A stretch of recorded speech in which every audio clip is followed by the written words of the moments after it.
कन्याकुमारी से कश्मीर तक हमने भारत जोड़ो यात्रा की थी। बीजेपी आरएसएस के लोग देश में 24 घंटा नफरत और हिंसा फैलाने की काम करते हैं। मीडिया का पूरा कंट्रोल है, तो हमने सोचा कि हम कन्याकुमारी से कश्मीर 4000 किलोमीटर चल के देश को मोहब्बत का मैसेज दें। और पिछली यात्रा में हमने एक नारा दिया, नफरत के बाजार में मोहब्बत की दुकान खोलनी है। और यही हमारी कोशिश है, क्योंकि हम जानते हैं कि देश नफरत से, हिंसा से प्रगति नहीं कर सकता है। देश मोहब्बत, इज्जत और भाईचारे से प्रगति कर सकता है। भैया ये बाजा बंद कर दो।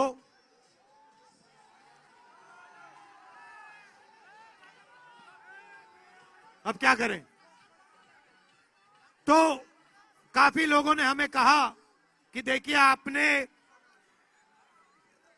आपने कन्याकुमारी से कश्मीर तक तो यात्रा कर दी, मगर बंगाल का, असम का, बाकी स्टेट्स का क्या होगा? और उन्होंने हमें कहा कि देखिए आपको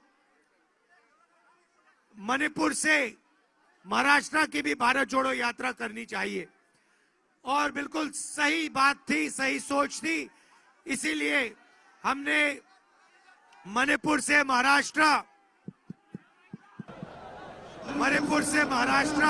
हमने यात्रा की।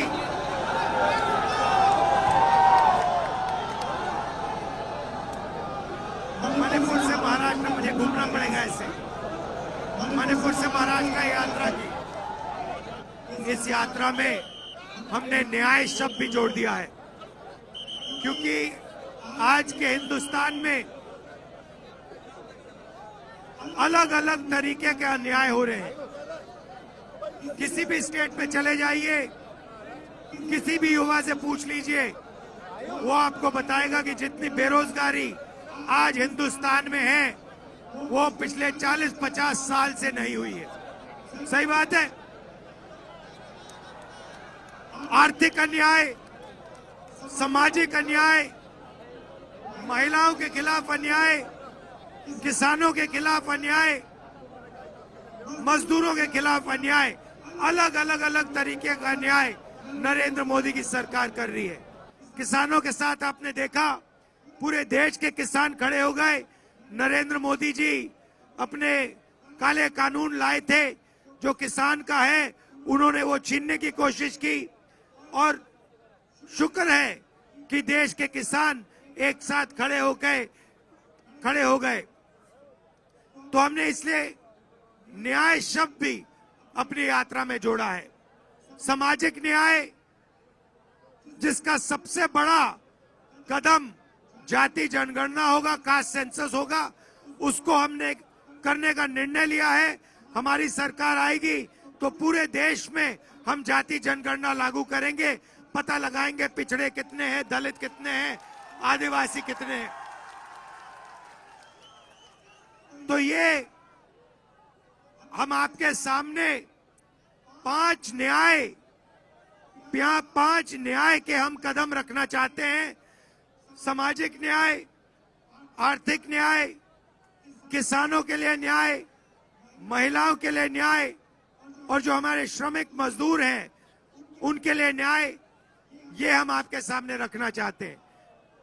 ये हमारी जो यात्रा होती है, इसमें हम लंबे भाषण नहीं देते हैं। हम अपनी मन की बात आपके सामने नहीं रखना चाहते हैं। हम आपकी मन की बात सुनने आए हैं, आपके दिल में जो है समझने आए हैं।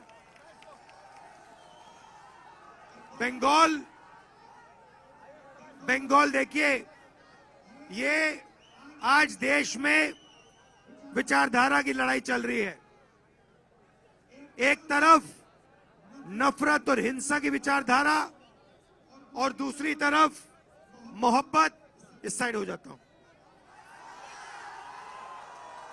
दूसरी तरफ मोहब्बत, भाईचारे की विचारधारा। और मैं बंगाल के हर नागरिक से कहना चाहता हूं, आप लोग देश को रास्ता दिखाते हो, आप इंटेलेक्चुअल लोग हो और बंगाल से बड़े बड़े इंटेलेक्चुअल्स आए हैं। रविंद्रनाथ टैगोर जी आए हैं, अमर्त्य सेन जी आए हैं, आपको सबसे ज्यादा नोबेल प्राइज मिले हैं, तो आपकी जिम्मेदारी बनती है। सुभाष चंद्र बोस जी आए, तो आपकी जिम्मेदारी बनती है कि विचारधारा की जो लड़ाई चल रही है, आरएसएस की नफरत की जो विचारधारा है, उसके सामने आपको खड़ा होना पड़ेगा। एक साथ खड़ा होकर आपको इस विचारधारा के खिलाफ लड़ना होगा। आपने मुझे इतना प्यार दिया, यात्रा में अपनी पूरी शक्ति डाल दी, पूरा प्यार डाल दिया, इसके लिए मैं आपको दिल से धन्यवाद करना चाहता हूं। बहुत बहुत धन्यवाद। धन्यवाद। जय हिंद। क्या बात है? हाँ जी, देखिए उनका नाम लेना पड़ेगा, गनीकांत चौधरी जी का नाम लेना पड़ेगा, जिन्होंने आपके लिए, सबके लिए बहुत बड़ा काम किया यहाँ पे। तो उनका नाम लेना पड़ेगा और उनकी याद करनी पड़ेगी। धन्यवाद।